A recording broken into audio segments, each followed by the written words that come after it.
नमस्कार दोस्तों, उम्मीद करता हूँ आप सभी बिल्कुल ठीक होंगे। क्लास लेने के लिए आप सभी बिल्कुल तैयार होंगे। और आज दिन की दूसरी मुलाकात, क्योंकि एक मुलाकात तो हम आपसे पहले कर चुके हैं, तो ये है आज दिन की दूसरी मुलाकात। और उम्मीद करता हूँ आप सभी एकदम क्लासिकल तरीके से क्लासिक होंगे।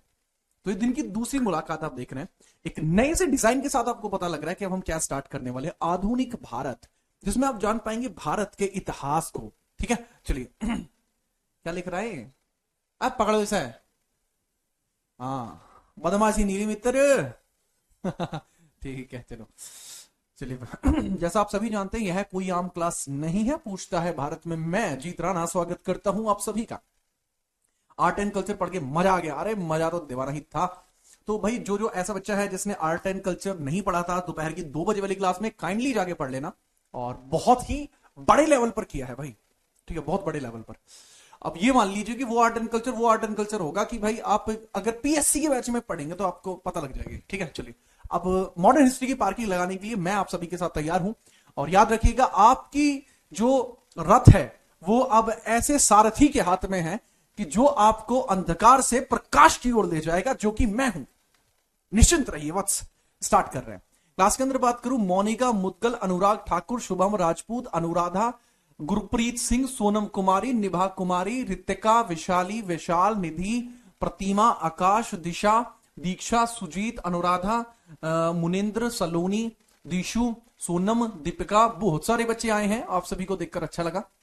एंड वाह, आर्ट एंड कल्चर कहाँ मिलेगी? अरे भाई वो जो सेक्शन होता है, इंट्रो सेक्शन में पढ़ा होगा, और वरना कल तक वो नया क्रिएट हो जाएगा। पढ़ना उसको, कल भी 2 बजे होगी वो क्लास, आइएगा। ठीक है, याद रखिएगा। तो सबसे पहले हम बात करते हैं, आखिरकार आधुनिक भारत कौन सा पीरियड होता है। तो पहले छोटी छोटी 2 बातें, फिर हम बात करेंगे डिस्कशन कैसे होगा, सिलेबस कैसे होगा, आपके डाउट क्या हो सकते हैं। चलो देखो भाई, अब हम बात करते हैं मॉडर्न हिस्ट्री कौन सा विषय होता है। मॉडर्न हिस्ट्री, मॉडर्न हिस्ट्री के बाबू 2 हिस्से होते हैं। एक होता है प्री मॉडर्न, इसमें एक तो होता है प्री मॉडर्न। जो टीचर्स का तरीका होता है वो मैं बता रहा हूं। एक होता है प्री मॉडर्न और एक होता है मॉडर्न, डायरेक्टली मॉडर्न। तो 2 हिस्सों में तोड़ के इसको पढ़ाया जाता है। मैं दोनों ही हिस्सों में पढ़ाऊंगा इसको। ठीक है, दोनों ही हिस्सों में मैं इसको पढ़ाऊंगा। प्री मॉडर्न के अंदर आप पढ़ेंगे भाई, इसके अंदर है पूर्व आधुनिक। ठीक है, पूर्व आधुनिक, इसको बोलते हैं आधुनिक। ये समय किस हिसाब से है भाई? तो बच्चों ये वो समय है जब औरंगजेब की डेथ हो जाती है। औरंगजेब की डेथ के बाद वाला जो सिनेरियो है वो काफी हद तक अलग आता है। लेकिन प्री मॉडर्न वो हिस्सा है जिसमें आपको 2-3 चीजें देखने को मिलती है। Arrival of foreign companies in India, foreign companies, विदेशी कंपनियां जो भारत में आई हैं वो आपको देखने को मिलती हैं। और यहां आपको देखने को मिलता है rise of regional empires, regional empires. अब जैसे आप सोचते होंगे कि सर जाट किंगडम कहां पे था, राजपूत किंगडम कहां पे था। तो जो जाट किंगडम है, राजपूत किंगडम है, ठीक है, बंगाल है, अवध है, हैदराबाद है, ये कैसे बने? पंजाब किंगडम कहां है, राजा रंजीत सिंह कौन थे, वो सबका सब जो मैटर है ना मेरे भाई, वो सारा का सारा मैटर आपको इसी में देखने को मिलता है, पूरे के पूरे प्री मॉडर्न में। तो इसमें क्या होता है, विदेशी कंपनियों का आगमन वगैरह इसमें पढ़ते हैं। विदेशी कंपनी भारत में आई। आपकी कई बार सोचते होंगे कि सर भारत में पुर्तगाली पहले आए, ब्रिटेन पहले आया, तो वो यहां आपको पता लगेगा। ठीक है, ये वो इतिहास की झलक है। और इसके बाद जो क्षेत्रीय साम्राज्य का उदय हुआ है, क्षेत्रीय साम्राज्य इनका उदय हुआ है, इसी के अंदर आप लेटर मुगल्स भी पढ़ते हैं। इसी क्षेत्रीय साम्राज्य में आप लेटर मुगल्स भी पढ़ते हैं, लेटर मुगल्स भी पढ़ते हैं। समझ में आई बात? हाँ। इसके बाद आधुनिक इतिहास का ये समय कौन सा है जी? सर ये वो समय है जो 1857 से लेकर और आपका चलता है 1947 तक। तो ये दोनों ही हिस्से हम यहां पर कवर करने वाले हैं। ठीक है, बात है समझ में? जी हाँ। तो अब सारी बात आती है कि सर प्री मॉडर्न में कहां से कहां तक का टाइम है। बेटा यहाँ स्टार्टिंग होती है 1498 से, और ये गो थ्रू करता है, लाई करता है पूरा 1857 तक। तो इन दोनों हिस्सों को हम पूरा कर लेंगे। कितनी क्लासेस लगेंगी, अब आपके डाउट की बात करते हैं। डाउट्स, तो भाई ये तो थी छोटी बात थोड़ी सी। अब हम बात करते हैं आपको क्या क्या डाउट हो सकता है। ठीक है, देख रहे हो है कोई इतना डिजिटल है भाई? ठीक है, हल्के में लेते हो यार तुम। भाई कंप्यूटर मैंने बनाए हैं, MS की डिग्री है मेरे पास, समझ गए? हाँ, डॉक्टर हूं भाई मैं। अब तुम ये देखो, आधुनिक भारत में, ठीक है, हिंदी में तो लिखा क्यों नहीं, आ लो भाई सब, आधुनिक भारत, ठीक है बाबू। अब यहाँ आपको पता लगता है कि सर हमें कुछ डाउट्स हो सकते हैं, तो आपके डाउट्स की मैं बात करता हूँ, आपके डाउट्स की कदर करता हूँ। पहली बात सर, नोट्स कैसे कैसे मिलेंगे बता दीजिए प्लीज। और जैसे ही आपने प्लीज कहा मैं पिघल गया कि मैं यार बच्चों से प्लीज क्या सुनना, बच्चे तो अपने खास हैं, तो बच्चों से प्लीज क्या कहलवाना। कि सर क्या हमें नोट्स मिलेंगे? नोट्स भाई, नोट्स आपको मिल जाएंगे, वही यूनिट वाइज मिलेंगे, यूनिट वाइज, यूनिट वाइज आपको नोट्स मिल जाएंगे। और ये बाइलिंगुअल मिलेंगे, बाइलिंगुअल, बाइलिंगुअल मिलेंगे, ठीक है, बाइलिंगुअल मिल जाएंगे। अब जिसमें जैसा आपको पता है मुझे तो बहुत सारी भाषाएं आती हैं, बट ये हिंदी और इंग्लिश में होंगे, हिंदी एंड इंग्लिश में होंगे, ठीक। बाकी क्लास नोट्स आप खुद बनाएं, क्लास में आप नोट करें, क्लास में नोट करते रहें, नोट करते रहें, बराबर क्लास में नोट करते रहें, ठीक है, जरूरी होगा। इसके अलावा एक और बात इंपॉर्टेंट यहाँ पे होती है, लेटर मुगल्स को क्या बोलते हैं भाई? उत्तर मुगल काल बोलते हैं। क्या है ये बच्चा?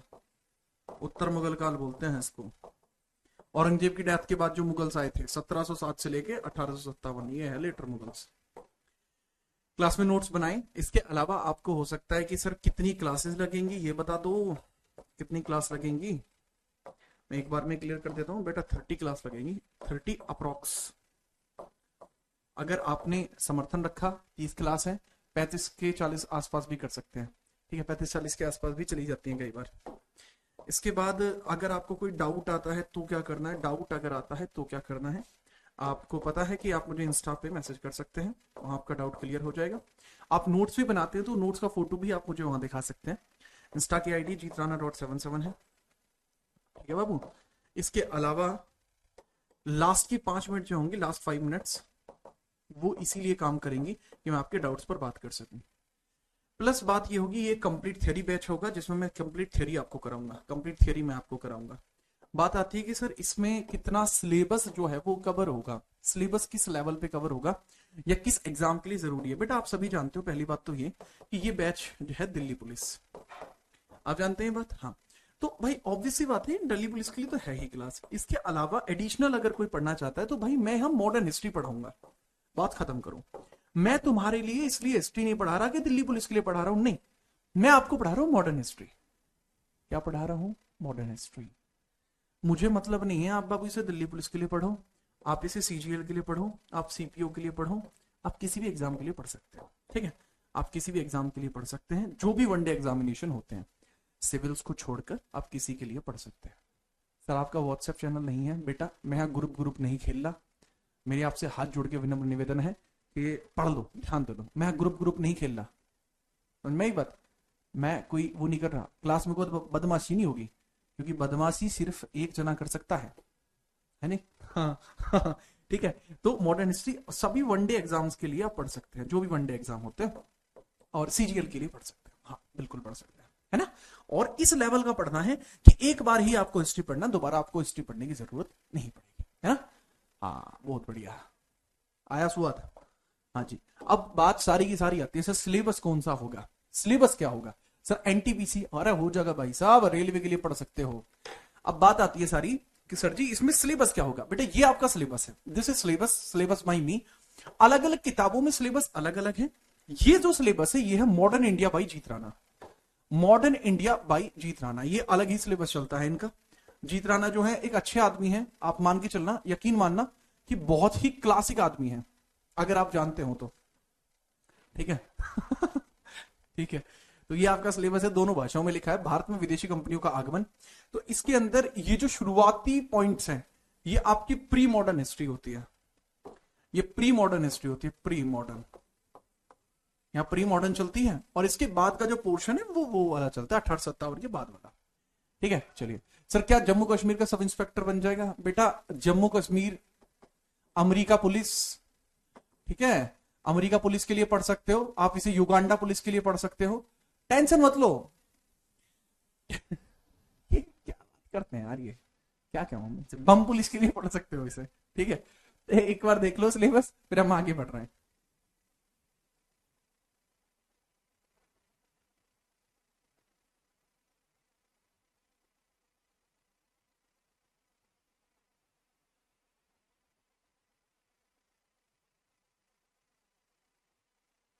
ठीक है, चलो। अच्छा, बहुत बढ़िया। सर ऑस्ट्रेलिया के लिए, हाँ ऑस्ट्रेलिया के कौन है, कहां से आते हैं लोग जज साहब, यूपीएसआई के लिए पढ़ सकते हैं। हाँ सिलेबस स्ट्रॉन्ग, अरे सिस्टम स्ट्रॉन्ग है भाई साहब, ये कोई आम सिलेबस नहीं है। हाँ सर, थेनोस की सेना में शामिल होना है, इसका नाम देख। प्रीत बेटा मान जा। अच्छा चलो, अब मैं यहां से पढ़ाना स्टार्ट कर रहा हूं। यूनिट की हेडिंग डाल लीजिए, यहां से हम सिलेबस को स्टार्ट कर रहे हैं। Arrival of foreigner companies in India, ये आपकी यूनिट की हेडिंग होगी। Arrival of foreigner companies in India. बेटा आप समझना, मैं थोड़ा सा इसमें आपको बात बताना चाहूंगा, पर्सनली बात बता रहा हूँ, भाइयों वाली बात बता रहा हूँ। कौन सी वाली? भाइयों वाली बात बता रहा हूँ। ठीक है, चलो लिसन टू मी केयरफुली। शुरुआत की जो प्री मॉडर्न में पढ़ाऊंगा, ये आपकी बिल्कुल हाई लेवल की पढ़ाऊंगा, मतलब अलग, मतलब इसको आप मान के चलना कि ये वो होगी जो बच्चे सिविल्स में भी नहीं पढ़ पाते, जो बच्चे सिविल्स में भी नहीं पढ़ पाते, वो मैं शुरुआत की प्री मॉडर्न को पढ़ाऊंगा। बाद वाली जो मॉडर्न होगी वो इस लेवल की नहीं होगी। रीजन क्या है? क्योंकि एक वनडे एग्जामिनेशन का बैच है, ठीक है, वनडे एग्जामिनेशन का बैच है ये, और इस वजह से इसको मैं इतना ज्यादा डिटेल थ्योरी नहीं पढ़ाऊंगा।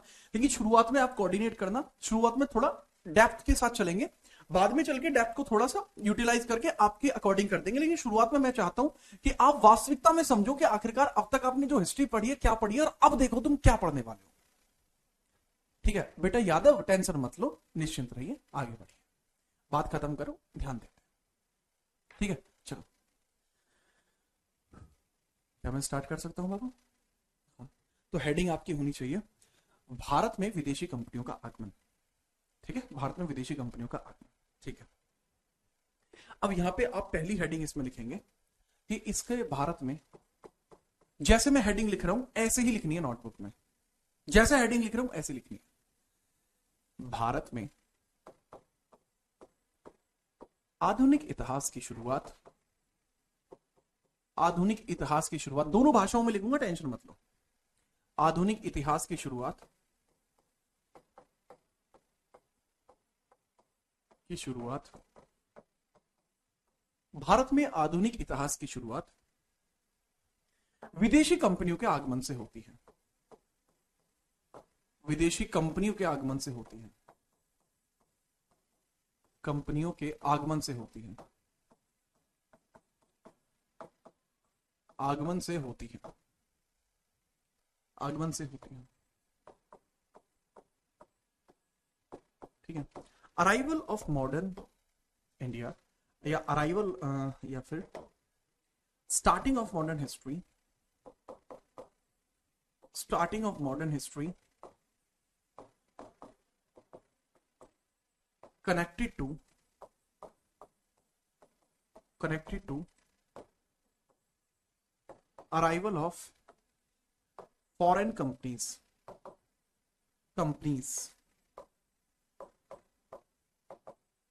arrival of foreign companies, right? चलिए,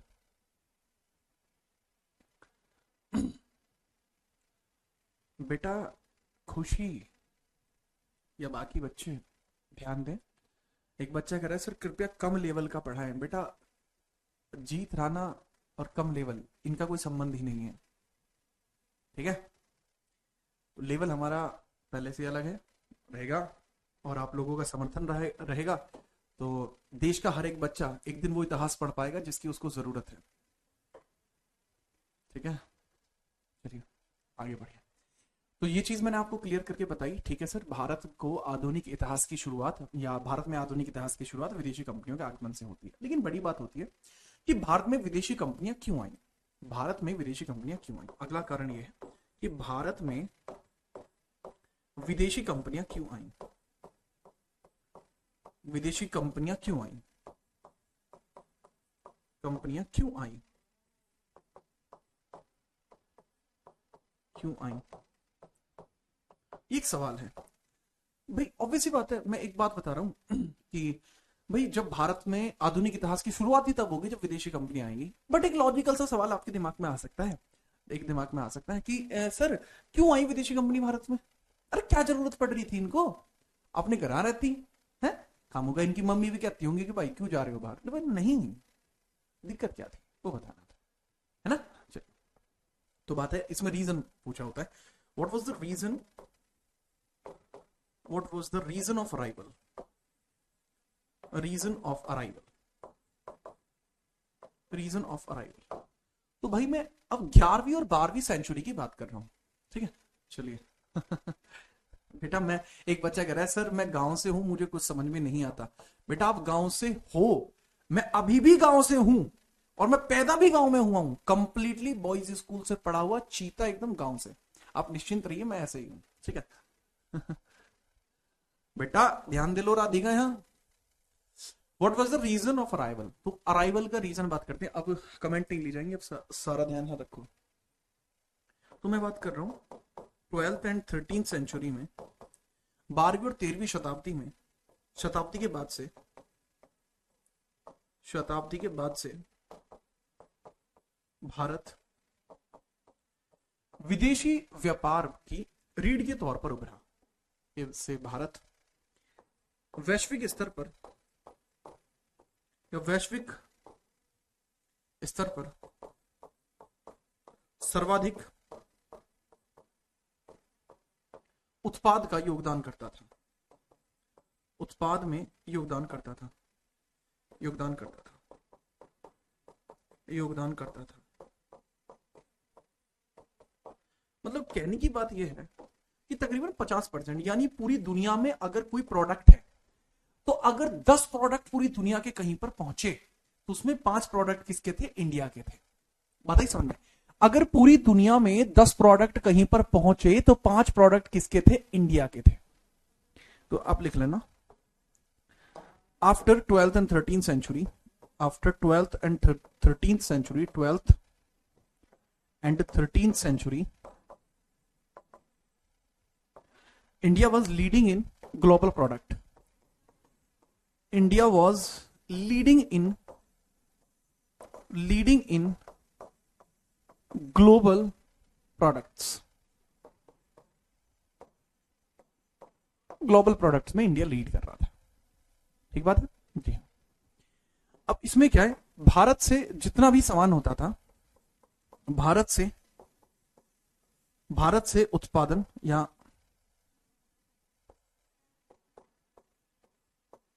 भारत से उत्पादन यूरोप, अरब, फारस प्रत्येक स्थान पर जाता था। भारत से उत्पादन सभी देशों में जाता था,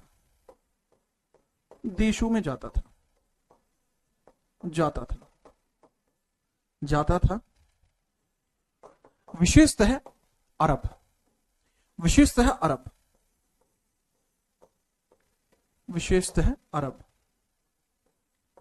अरब देश।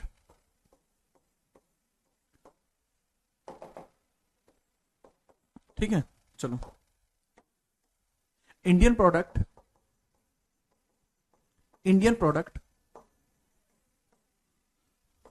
was in demand in each country, especially अरब,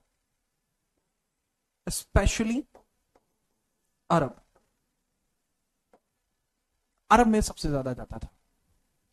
ठीक है, अब मैं इसके बारे में बात करूंगा नेक्स्ट पेज पर। कृपया ये बताइए आपको नोट हुआ या नहीं हुआ, बताओ। अब मैं इसका एक फिगर बनाऊंगा जो आपको समझ में आ जाएगी इसके बाद, फटाफट से।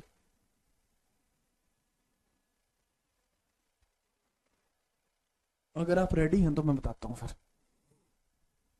रोम रोम भाई साहब, रमन बाबू, रमन क्या हुआ? मेरे ख्याल से आप ये चीज समझ पाए होंगे जो मैंने अभी आपको बताई है कि भाई भारत में आधुनिक इतिहास की शुरुआत विदेशी कंपनियों के आगमन से होती है। भारत में विदेशी कंपनियां क्यों आई, रीजन क्या था? तो मैंने बताया 12वीं-13वीं शताब्दी के बाद से भारत वैश्विक स्तर पर सर्वाधिक उत्पादन में योगदान करता था। भारत से उत्पादन सभी देशों में जाता था, विशेषतः अरब देश। डन? Yes sir. ठीक है, इसके बाद क्या होता था, ये पेज मुझे एक बार फिर से करना पड़ेगा। अरे चुप हो जाओ। तो ये सब चीज होती थी, हाँ जी। ठीक है, आपको क्लास का पीडीएफ मिल जाएगा, टेंशन मत लेना, है ना। ये मत सोचना सर ने मिटा दिया, बेटा डुप्लीकेट करा है मैंने, ये मिटाया नहीं है। ठीक है, ये है यहाँ पे, सिर्फ डुप्लीकेट किया था। अब यहां पे क्या है, अब समझना। तो व्यापार किस प्रकार से चलता था, व्यापार की स्थिति, व्यापार की स्थिति क्या थी, कंडीशन ऑफ ट्रेड, या कंडीशन ऑफ ट्रेड आप देखते हैं, condition of trade, condition of trade की बात करते हैं कि भाई कंडीशन ऑफ ट्रेड क्या थी। तो भाई भारत, जी हां भारत, ओके, भारत से व्यापार, जो भी प्रोडक्ट है, प्रोडक्ट जो भी सामान है, सामान, प्रोडक्ट जो भी है सामान, वो जाता था अरब देशों में। अरब देश, जी सर, अरब देश क्या करते थे, इसको अरब देश क्या करते थे, इस चीज को आगे भेजते थे इटली में। जो अरेबियन कंट्रीज थे, अरेबियन, अरेबियंस इसको भेजते थे आगे। अरे गलत लिखा, मतलब लिखा सही है बेटा, मुझे कलर अच्छा नहीं लग रहा, बस मैं कलर से ही लिखूंगा, मुझे यहां लिखना है ग्रीन कलर से। अरब देश, अरेबियन, अरेबियन देशों से जाता था वो इटली में, अरेबियन देशों से जाता था वो इटली में, इटली में जाता था, और इटली के बाद वो पहुंचता था कहां, यूरोप में। मैं एक चीज आपको बताना चाहूंगा कि इटली भी यूरोप का ही हिस्सा है, यूरोपीय देश। अच्छा, अदर यूरोप में, other Europe countries, other Europe countries, अन्य यूरोपीय देश। कहने की बात यह है कि यहां पे ये सारा यूरोपीय, इटली भी यूरोप का एक हिस्सा है, बट इटली क्या है, इटली में सबसे ज्यादा सामान पहुंचता था, क्योंकि इटली था बिल्कुल जो अरेबियन कंट्री से बॉर्डर शेयर करता था। तो सामान का जो फ्लो होता था, सामान का जो फ्लो होता था वो ऐसे आता था कि मान के चलो कि कोई प्रोडक्ट है यहां पे, अब मान के चल रहा हूं कि गाजर का हलवा बना दो क्या लेट्स बस मजा ले लेते हैं। तो मसाले मैं लेता हूं, क्या मसाला लूं, मजबूत सा मसाला, दालचीनी नहीं, काली मिर्च लेते हैं, ठीक है काली मिर्च लेते हैं, एग्जाम्पल के लिए मान के चलिए काली मिर्च, ठीक है। काली मिर्च जो है अरब देशों ने 10 रुपए किलो खरीदी, एग्जाम्पल ले रहा हूं, एग्जाम्पल 10 रुपए पर केजी खरीदी और ये पहुंची अरब में, ठीक है, एग्जाम्पल ले रहा हूं, एग्जाम्पल। अरब देश को अपना प्रॉफिट भी बनाना है कि नहीं, हाँ। तो अरब देशों ने इस सामान को इटली को कितने में बेचा, इटली को कितने में बेचा इसने, 30 रुपए पर केजी में। अब इटली इसको अन्य यूरोपीय देशों को कितने में बेचेगा, 60 रुपए पर केजी में, है कि नहीं, हाँ।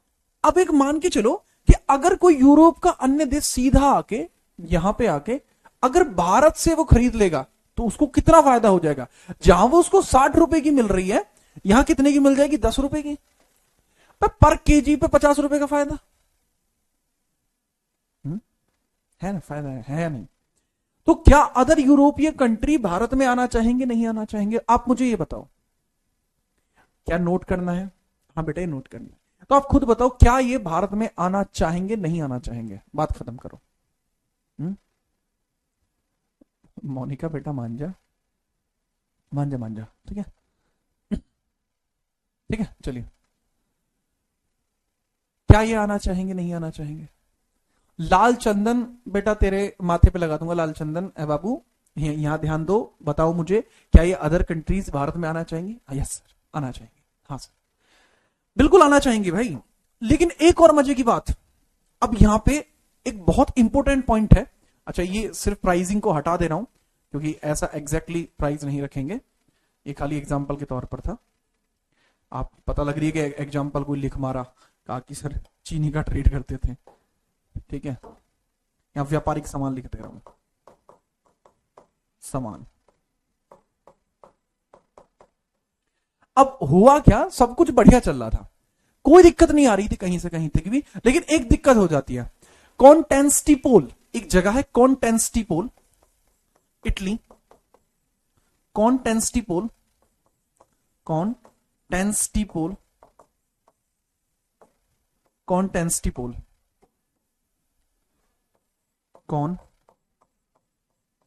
कॉन्टेंस्टिपोल,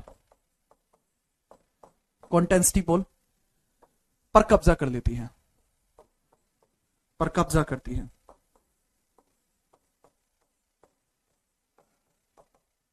इटली कॉन्टेंस्टिपोल पर कब्जा कर लेती है। ये क्या है जी?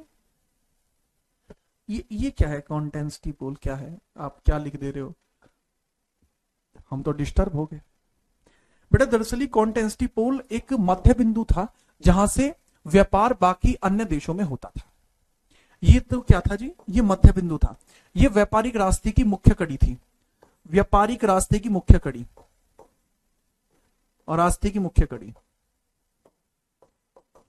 और रास्ते की मुख्य कड़ी था, मुख्य कड़ी, मुख्य कड़ी। ये एक मेजर पॉइंट था, major point, major trade point था। ये मेजर ट्रेड पॉइंट था, ट्रेड पॉइंट था, मेजर ट्रेड पॉइंट था। अब यहां है समझने वाली बात, बहुत क्रूशियल समझने वाली बात है।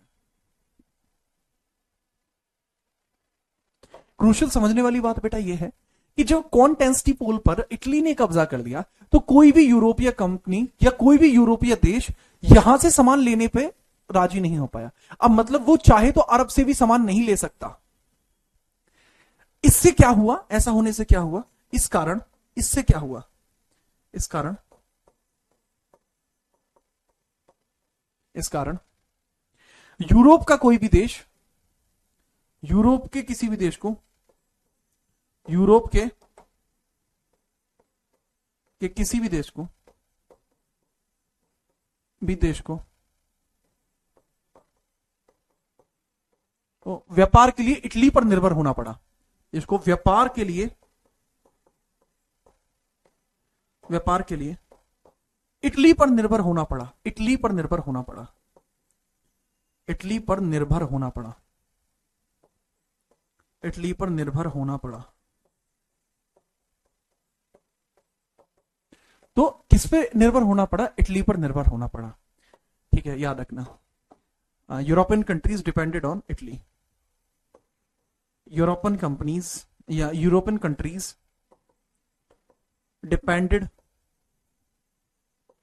डिपेंडेड ऑन इटली, कि अगर उन्हें कोई भी व्यापार करना है तो इटली पर डिपेंड होना पड़ा। अब बात है 15th सेंचुरी की। 15वीं शताब्दी के अंत में इटली के अंदर रिसेशन आ गया। 15वीं शताब्दी के अंत में इटली में रिसेशन आया। इटली में वस्तुओं की कीमत बढ़ती चली गई और यूरोपीय कंट्री अरब से व्यापार करना चाहते थे। इटली ने व्यापार करने नहीं दिया, तो मजबूरी में आकर 15वीं शताब्दी के अंत में यूरोपीय कंपनियों को बाकी देशों में जाना पड़ा। दिमाग में आई बात? बस दिमाग में आई ये बात। 15वीं शताब्दी में इटली के अंदर होता है इटली रेवोल्यूशन। 15वीं शताब्दी में अब जब इटली रेवोल्यूशन हुआ तो इटली का जो व्यापार था सारा पड़ गया ठप। समझ में आई बात? कब्जा किसने? अरे इटली ने कब्जा किया था। इटली ने कॉन्टेंस्टिपोल पर कब्जा करती है। तो इटली के अंदर एक जगह है, ये एक जगह है बेटा, एक जगह है ये इटली में ही, एक जगह है वर्तमान इटली में, एक जगह है, एक स्थान है ये, एक स्थान है ये, प्लेस है इटली के अंदर, ये ब्रिज है। तो अब मैंने यहां आपको एक बात बताई, यहां पे उसको अगला पॉइंट बनाकर लिख लेना। 15वीं शताब्दी में, 15वीं शताब्दी में यूरोप में विद्रोह छा गया, विद्रोह शुरू हुआ।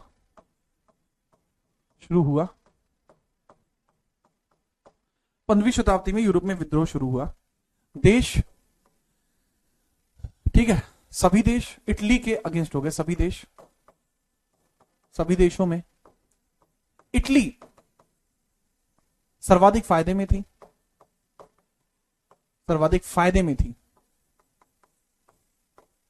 फायदे में थी।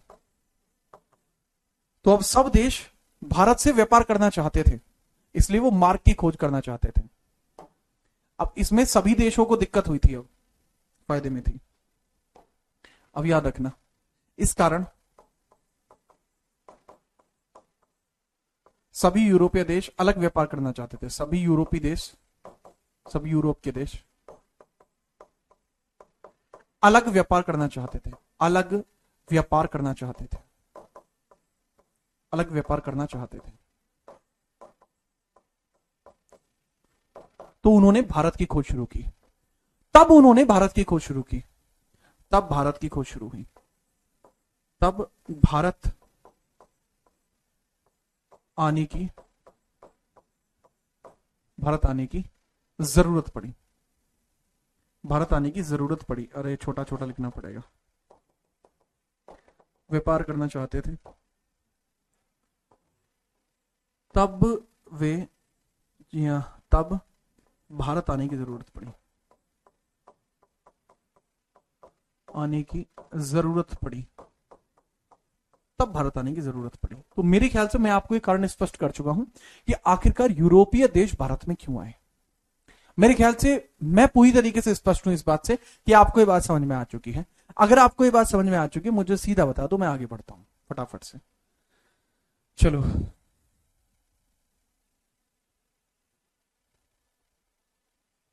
फटाफट। एक बात आती है कि सर ये एक बड़ा कॉमन सा डाउट आता है कि सर ये जो लोग हैं मसालों की वजह से भारत में आए थे, तो यूरोप के लोगों को मसाले क्यों चाहिए थे? बिना मसाले के नहीं खा सकते थे क्या?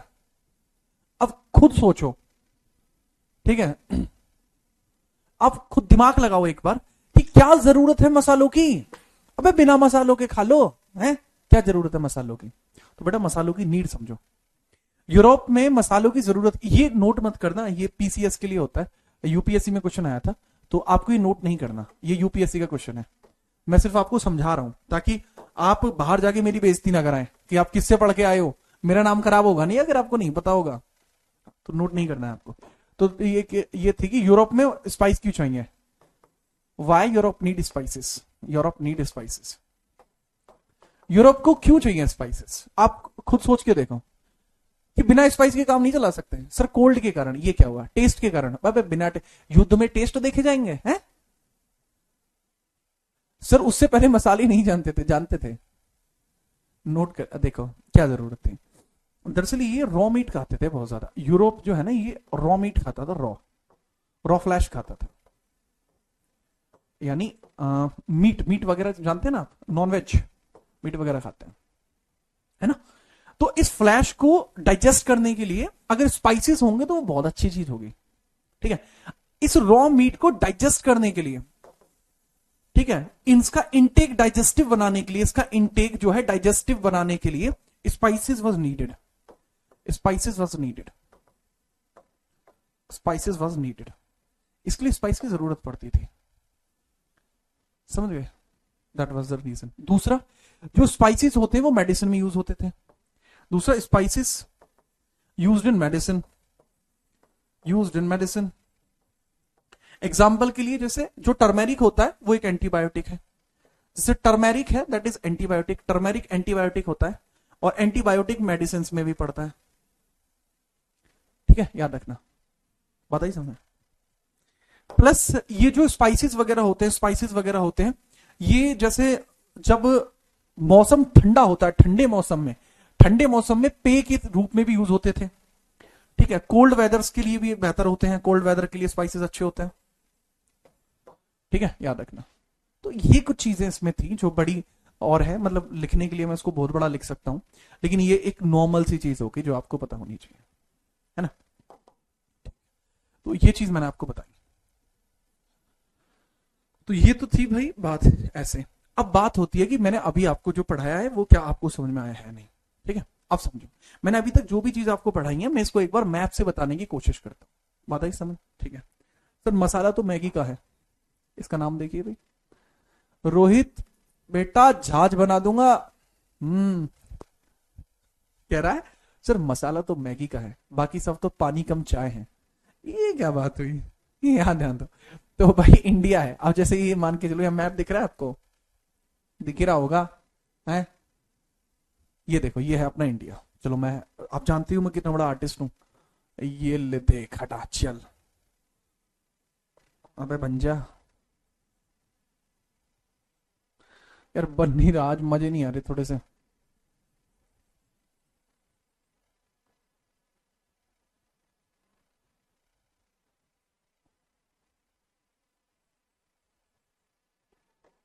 हाँ बन गया भाई, ठीक ठीक है, बन गया, काफी हद तक बन गया, है ना?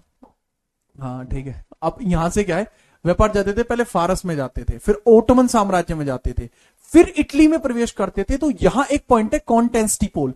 कॉन्टेंस्टिपोल ओटोमन एम्पायर को बिल्कुल जोड़ता हुआ निकलता है, ये निकला, और उसके बाद जाता था इस वाले यूरोपियन नेशंस में।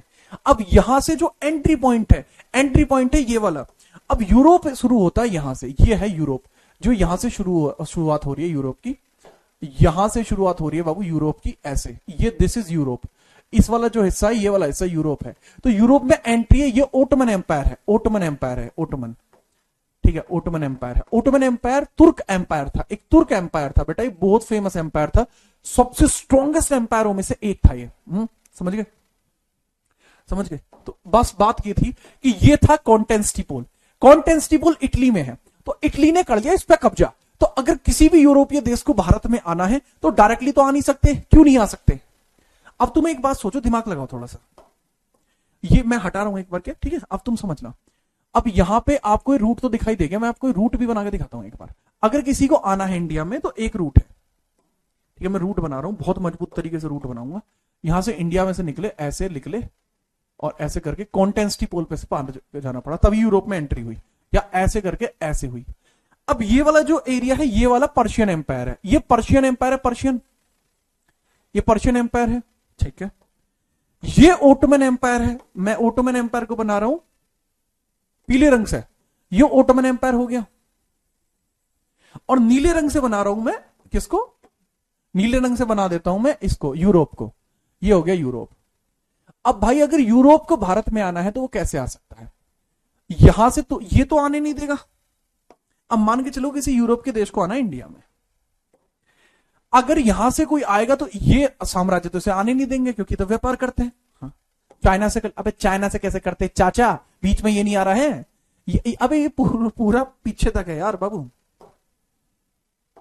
ये पूरा ऐसे घिरा हुआ था, आने नहीं देते थे, और इधर ओटोमन बढ़ा हुआ था ऊपर तक, तो आने नहीं देते थे। तो यहां से तो वो वापस आने का कोई औचित्य बनता नहीं है, यहां से तो उनको यहीं रोक दिया जाता। तो इस वजह से इन्होंने दिमाग लगाया कि हम वहां से नहीं जा सकते तो क्या हुआ, यहां से तो जा सकते हैं इंडिया, पानी के जहाज से हैं। अब यहां से तो जा सकते हैं, ये देख, जा सकते थे, ऑब्वियस सी बात थी बेटा। इस वजह से ये, अब ये कंट्री कौन कौन से, ये तो है स्पेन, यह है स्पेन, और यह है पुर्तगाल, यह है पुर्तगाल। अब तुम सोचोगे सर वो इंग्लैंड का है, बेटा इंग्लैंड ये रहा, ये रहा ब्रिटेन, इंग्लैंड ये रहा, ये बहुत बाद में आया है, शुरुआत में तो पुर्तगाल आया था। सबसे पहले पुर्तगाल क्यों आया? अबे सबसे कोने पे था पुर्तगाल, चीते ने यहीं से सीधी एंट्री मारी, हाँ ये ले, ठीक है। चलिए समझ में आई बात, ये था लॉजिक।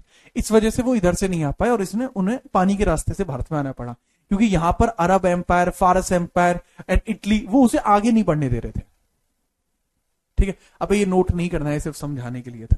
तो अब उसके बाद हम देखते हैं भारत में कौन कौन सी कंपनी आई हैं, तो इनका क्रम क्या रहा है। क्रम देखिए, क्रम यहीं से, मतलब वही चैप्टर चला, अब यहां से नोट करेंगे। Arrival of foreigner companies in India, Bharat में कौन सी कंपनी कैसे आई है। सबसे पहले आए हैं पुर्तगाल, सबसे पहले कौन आए हैं, सबसे पहले पुर्तगाल आए, पुर्तगाली, कौन सी गाली, पुर्तगाली, पुर्तगाली। दूसरे नंबर पे आते हैं भाई डच, डच, नेदरलैंड के लोगों को डच कहते हैं, जो नेदरलैंड से होते हैं। फिर आते हैं ब्रिटेन, ब्रिटिश, ब्रिटेन वाले आते हैं। फिर ब्रिटेन के बाद आते हैं भाई डेनिश, जो डेनमार्क से थे, डेनिश। और फिर सबसे लास्ट में आते हैं फ्रेंच। दबदबा पूरा था इनका, फ्रेंच वालों का दबदबा कायम रहे, तो इनका क्रम रहा है।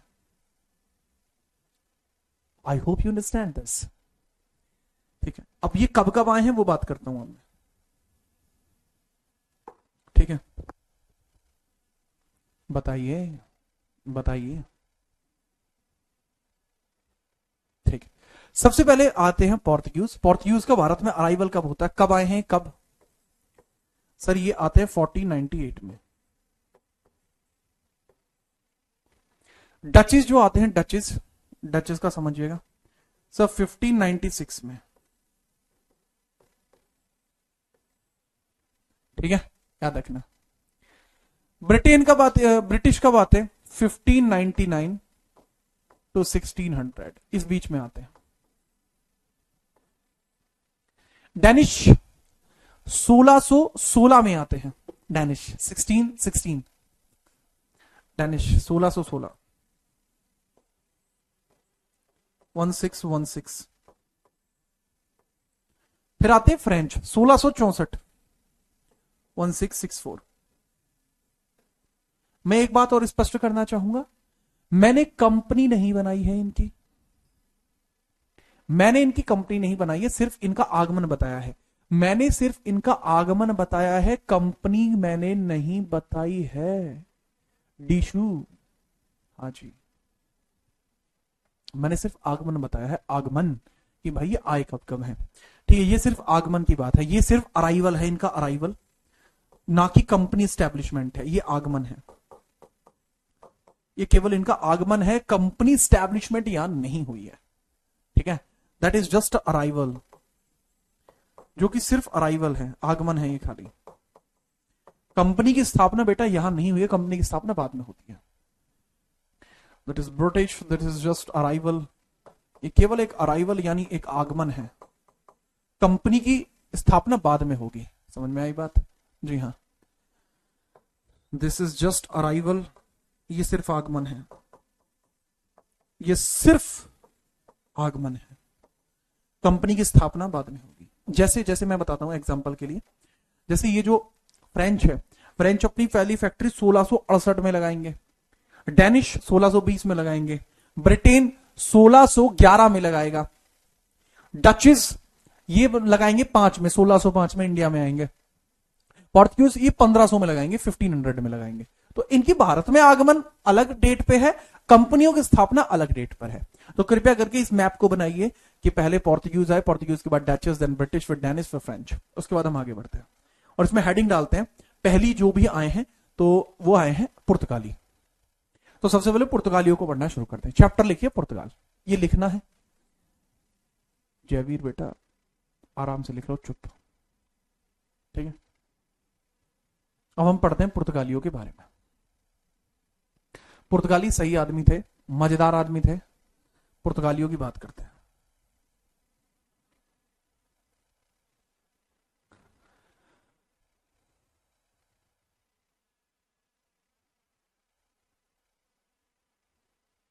डोन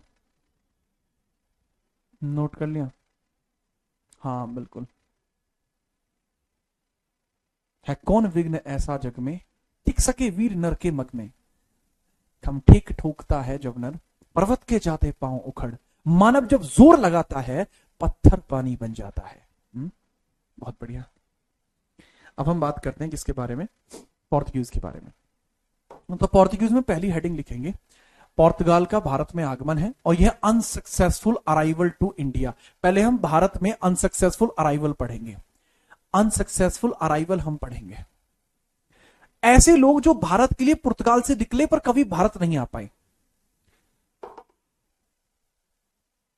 ठीक है, लिखो। सबसे पहले बार्थोलोमो डियाज है, बार्थोलोमो डियाज है, तो इसका नाम है बार्थोलोमो डियाज, बार्थोलोमो डियाज, लामो डियाज, बार्थोलोमो डियाज। यह व्यक्ति भारत की खोज में निकला, लेकिन यह भारत नहीं पहुंच पाया। यह भारत की खोज में निकला, यह भारत की खोज में निकला, खोज में निकला, खोज में निकलने वाला पहला व्यक्ति था, खोज में निकलने वाला पहला यात्री, ले वाला यात्री, निकलने वाला यात्री था, निकलने वाला यात्री था, परंतु यह असफल हो गया। क्या हो गया बेटा? ये असफल हो गया। क्या हुई? दरअसल ये अफ्रीका के कोने पे आया, इसको बोलते हैं केप ऑफ गुड होप। मैं इस वाले मैप को दिखाता हूं आपको, तभी आपको समझ में आएगा। भाई ये है अफ्रीका कॉन्टिनेंट, ठीक है। आप अफ्रीका कॉन्टिनेंट, यहां है पोर्तुगल, यहां लिस्बन है, ये पुर्तगाल का एक कोना है, यहां लिस्बन है, लिस्बन, लिस्बन यानी पुर्तगाल में है।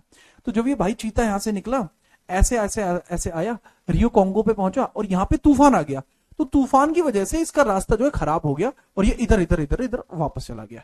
आना था इसको इधर, आना तो था इसको इधर, लेकिन ये इसका रास्ता भटक गया, ये वापस आ गया, तो सही से पहुंच नहीं पाया, सही से ये पहुंच नहीं पाया। ठीक है, याद रखना केप ऑफ गुड होप से, इसको जगह का नाम है केप ऑफ गुड होप, तो याद रखना अफ्रीका के, अफ्रीका महाद्वीप, महाद्वीप के केप ऑफ गुड होप से टकराकर, केप ऑफ गुड होप कहां पे बेटा, ये cape of good hope point है, ये पॉइंट ही केप ऑफ गुड होप है। केप ऑफ गुड होप से टकराकर, केप ऑफ गुड होप से टकराकर वापस वापस चला गया, वापस चला गया। ठीक है, तो ये असफल था। पूछा जाता है कब आया था सर, इसका जो ट्रैवल है वो 1487 से 88 में था, पुर्तगाल के राजा जॉन ने इसको भेजा था। ठीक है, बात आई समझ में। वास्को डिगामा ने भारत कैसे ढूंढा था, क्योंकि वास्को भाई के साथ मैं आया था, मैं और वास्को भाई चाय पीते पीते इंडिया पहुंचे आराम से, एकदम मजेदार। अबे केप की स्पेलिंग CAP होती है।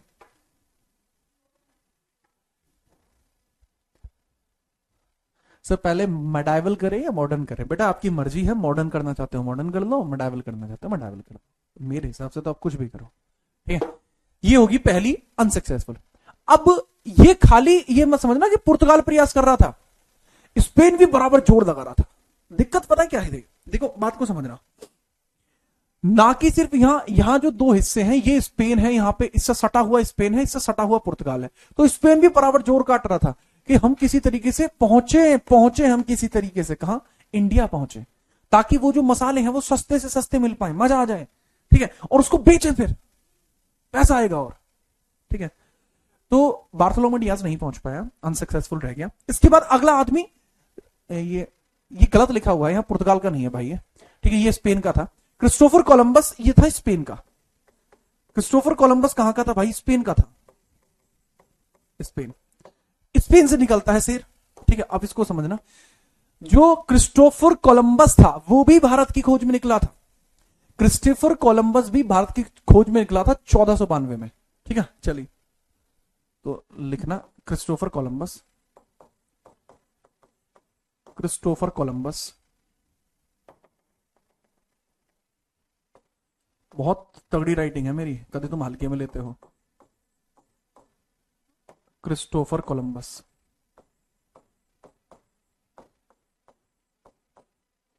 क्रिस्टोफर कोलंबस, तो भाई यहां जो क्रिस्टोफर कोलंबस था ये 1492 में यहां से निकला, 1492 में,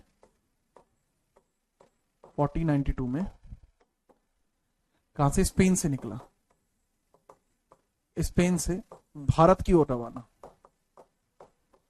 भारत की ओर रवाना हुआ, भारत की ओर रवाना हो गया।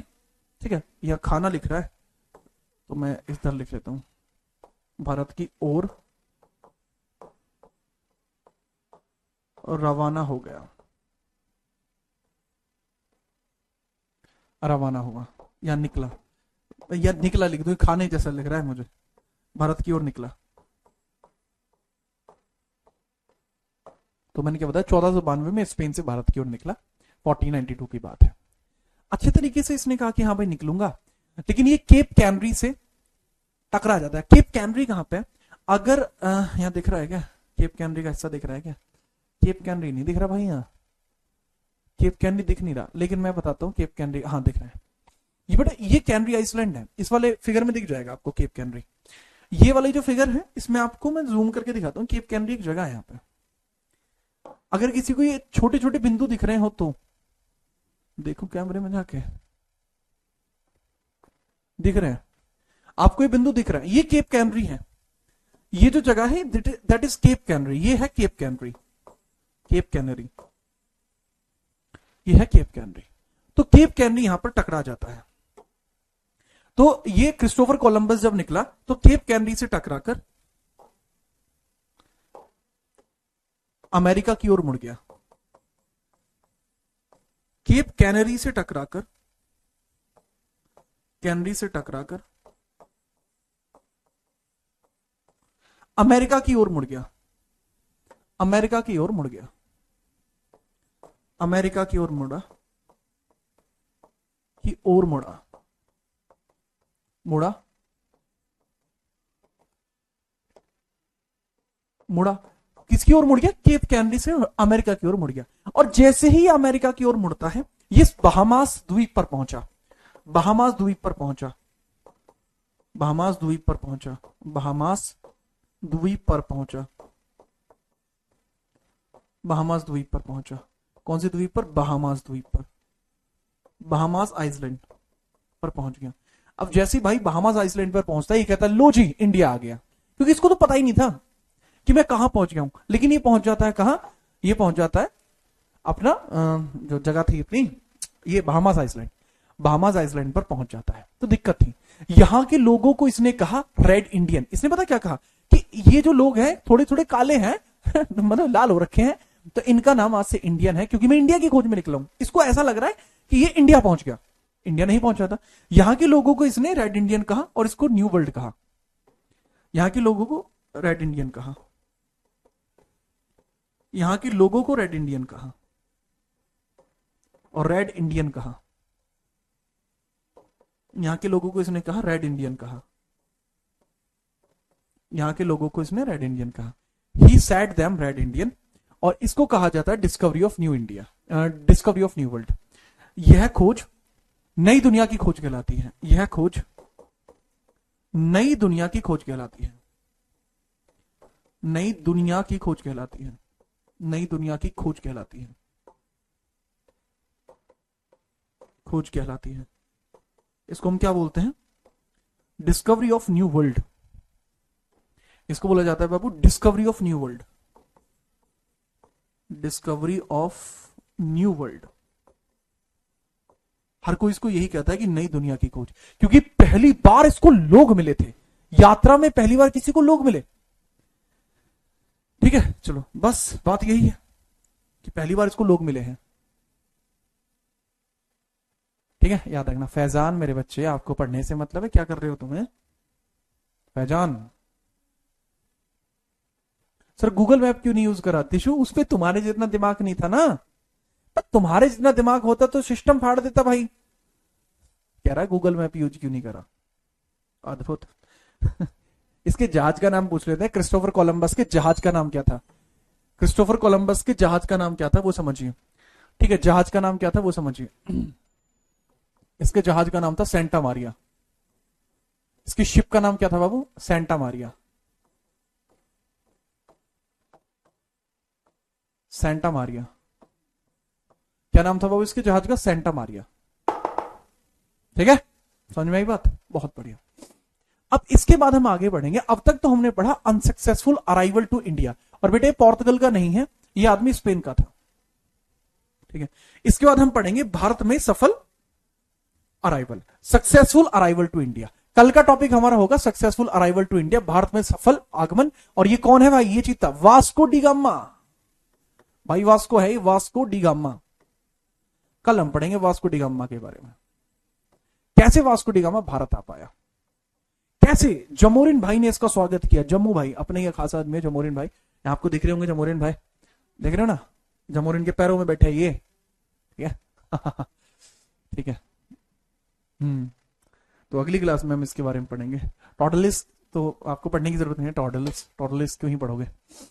टॉर्टलिस वगैरह मैं पीएससी वगैरह में पढ़ाता हूँ। ये जो टॉपिक है ना टॉर्टलिस वगैरह, पीएससी वगैरह में पढ़ाया जाता है, ट्रेटी ऑफ टॉर्टलिस। इसको रहने देते हैं। आपका असफल आक्रमण पूरा हुआ और कल हम सफल की बात करेंगे। सर आर्ट एंड कल्चर, बेटा आर्ट एंड कल्चर की क्लास आज हो चुकी है ना? आर्ट एंड कल्चर की क्लास मैंने दोपहर 2 बजे ले ली। हंसू, हाँ जी, वास्को डिब्बे वाला नहीं है। तो भाई आज की क्लास यहीं तक रहेगी, और उम्मीद है कि आप ना केवल मॉडर्न हिस्ट्री को पढ़ेंगे बल्कि आप मॉडर्न हिस्ट्री को जिएंगे। ये मेरा आपसे वादा है, निश्चित रहिए कि मॉडर्न हिस्ट्री पढ़नी नहीं, जीनी है आपको। और निश्चिंत रहना, ये क्लास वो क्लास होगी जो युगों युगांतर तक याद करी जाएगी। ठीक है, चलो आप कल पढ़ेंगे, ठीक है। जी हाँ, बिल्कुल दिलराज। हाँ आप, जी हाँ, मेरी इंस्टाग्राम आईडी जीतराना.77 है। आप उसको अपने मोहल्ले पड़ोस में दे सकते हैं कि हाँ ये लो आईडी कहते हैं, ठीक है। तो आप बता सकते हैं। बाकी इसी तरीके से मैं आपसे मिलता रहूंगा। कोई दिक्कत है तो आप बता सकते हैं भाई साहब, बताइए। ठीक है, चोखो काम है। आछो।